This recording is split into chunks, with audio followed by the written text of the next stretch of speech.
with some elements in my mind as to how we were going to go about this conversation. And we had a long conversation. We were in there for 3 hours drinking beer, as Australians do. And I actually threw a bunch of test questions at him. Not that they sounded like test questions, but they were tests that I constructed in my mind, 3 of them. And each one he just sailed through. One of them was about his knowledge. And he came up with some particular construct. And I said, no, that's not true. That can't be true. And he actually said, it is true. Go and have a look at this RFC. That's request for comment. That's the standards in the internet world. So when I got home, I actually dragged out the RFC and had a look at it. And I was flabbergasted. There was this actual paragraph that said you could do precisely what he was talking about. And this was to do with IPv6. I didn't know much about IPv6, but what was clearly apparent here was not only did he know a lot about IPv6, the new internet protocol, but he knew some of the secrets inside it and things that were not understood by the industry.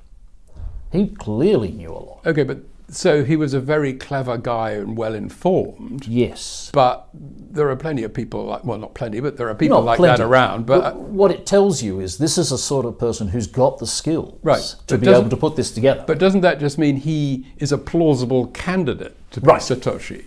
Yeah, right. So I can't remember what the third test was, but the second one I threw at him, as I was leaving, I said, okay, I've got a bunch of mates. And what we do is we think about Satoshi and we try and come up with these ways to steer the industry to making it easy for Satoshi, to stop attacking Satoshi, to stop doxing and all this sort of stuff. And we have these ideas, and I've got this Turing Prize application coming up, and I need people to help write for me the case for Satoshi. And I asked him directly, can you help me? And he said, no, I can't help you. And it was so direct, it was so immediate that I realized he was revealing himself in that answer, because I caught him in having to say directly, no, he can't help that, because he is Satoshi. Now, anybody else who'd been asked that question would have said, oh, that's very interesting. Tell me more about that. No, they would have been non-committal. Right. But they wouldn't have directly rejected it. Nobody directly rejects something like that. That's really interesting. So were you a bit startled by that, and then did he have to sort of explain his no? He did have to explain his no. He tried a bit. And what was his answer? He was startled by it. And I was just, smiling and carrying on, listening to it and thinking, yeah, he's just revealed himself. Yeah. And did he realize that I don't think so. Not at the time. I was obviously playing a game and being a bit Machiavellian about this, but I don't know how much he realized. And probably a month later on, I managed to get the intern to reveal the full story, and then we were okay after that. Really? And did the intern have authority to do that? No, it's a very informal situation. This is internet geeks. They don't play power games, or they don't play authority games. No, but I mean, wasn't it a big deal for somebody to say, I can authoritatively tell you that Satoshi is Craig Wright? I just don't think we as geeks do that sort of thing. It wasn't a formal company. There was no authority per se. It was just understood that it was a secret and we keep it a secret. But if you come across a situation where you want to bring in a new member or you want to share the secret, you just got to play it by ear. The other factor that was going on at the time was, I analysed this as we're getting more information. The secret was coming out. It was already clear around about the time I was meeting Craig that there was trouble. More people were finding out, and specifically some very adversarial people were finding out. And they were running around telling people. So we were starting to get this sort of feedback coming back that says, this person says that Craig is Satoshi. And we're listening to that and saying, no, that's very unlikely. And that was just ahead of the Wired article and those. It was leading up to the Wired article, and some of these people were feeding the Wired people The paparazzi who were writing the Wired article and the Gizmodo article, I think, they were getting their sources from this widening circle of knowledge. So the whole thing was coming unstuck. So I don't think it was such a big deal that I found out at the time. So it's, yeah. Amazing. And then, so after the pub, was there another time, some time later, that you met up with Craig and said, oh, it's all come out then?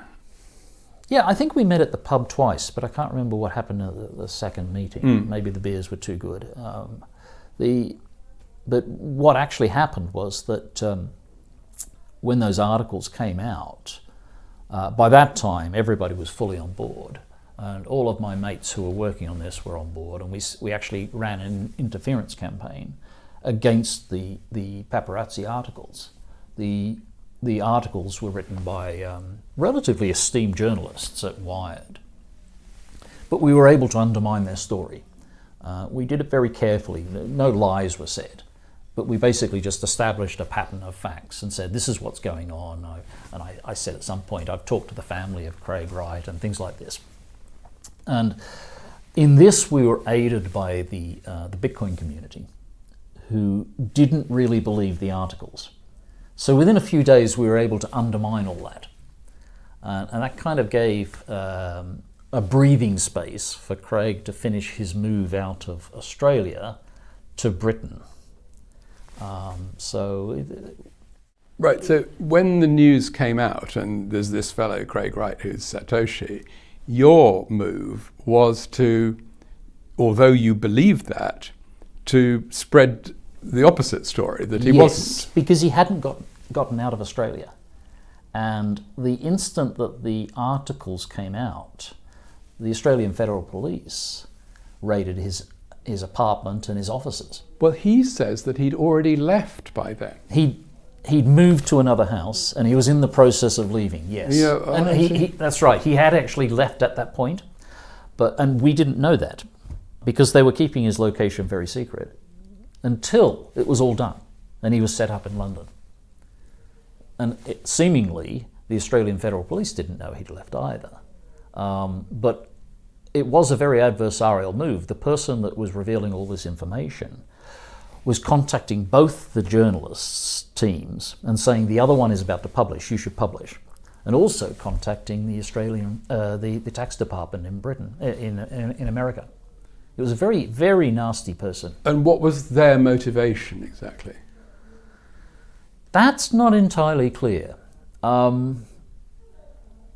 There were a couple of people, one of whom was one of the so-called hackers, who had a grudge against Craig for some business done a few years back. And I never understood what the grudge was about. I'm not sure they understood either, but they were in this battle with a group of hackers who had been doing damage to them at the time. So that group was also in contact with this other person who was doing all these wild and crazy acts. And although the motives were not clear, but it was definitely a war that was going on between these people. Well, that was followed by the whole episode of Craig, his sort of day in the media. Well, the big reveal, yes. What did you make of that? They tried to get me involved, actually, in December of 2015. Well, as an expert witness, really? I'm not sure what role they had in mind for me, but I was interviewed several times by the lawyer that was there and the boss who was doing that work, and basically I didn't like it, and I told the lawyer, this is not a good idea. You're basically setting up a rock show, and Craig is not a rock star. It's the wrong approach. It's not only is it the wrong approach for Craig, it was the wrong approach for the industry. You really don't want to do it that way. But whether or not it was a good idea, it wasn't executed very successfully either, I guess. So Craig definitely found himself in difficulties with the whole process. Now, if he had enjoyed the process, if he had been optimistic or positive about it, it might have been better. I think he probably, if he, now he's positive about the world. If he was now talking to a BBC journalist and was able to, be nice to them and happy with them and make them laugh about some joke or something like that, it would have been a lot better. But what about the actual technical proof and the criticisms of that? Yeah. So I don't know fully what happened there, but I think what happened was that by about day 3, I think it came out on a Monday, and by about Wednesday, we had basically decided, and it wasn't just Craig, it was me and my mates and the intern and so forth, that this was a failure. So we started to intervene to collapse the tent. And it was one of us put out the word that the trustee has said the coins are not to be moved. Because the coins were under the control of a trustee. They had been passed to a trustee back in 2011, I think. All of the coins were legally owned by a trustee.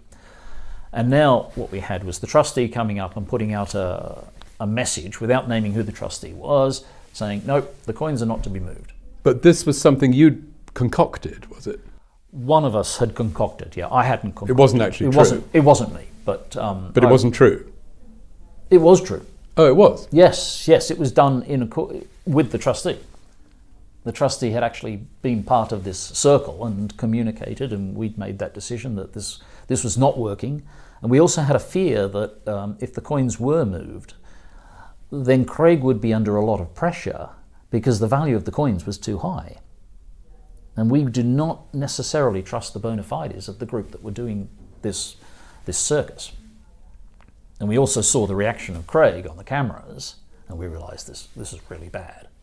But didn't Craig know this business about that the coins shouldn't be moved before he sort of set out on this path?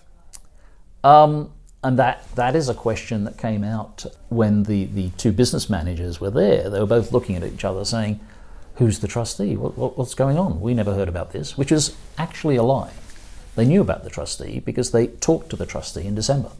They had the trustee on the phone. And what about Craig's knowledge? He knew about the trustee as well. But so didn't he think... They didn't think to ask.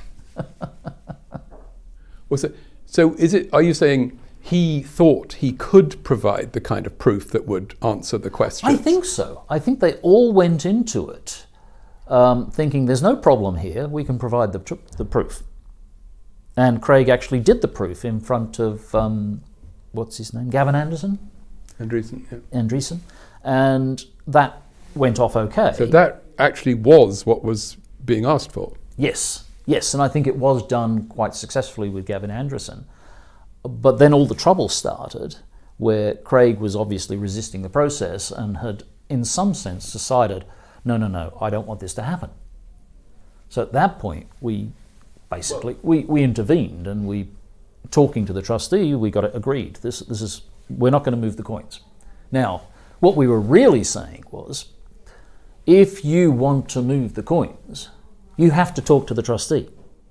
Who were you saying that to? We were saying that to the world. It was published in a Dutch magazine. And then, of course, it instantly circulated around, and then the managers who were running the circus got it very quickly and said, oh, we have a problem here. Because one of the managers, at least, was a lawyer. Now, if the trustee, who is in control of the coins, comes along and says, you can't do that, that's immediately a legal problem. Right, so when Craig was with the BBC and so on, he was in a position where he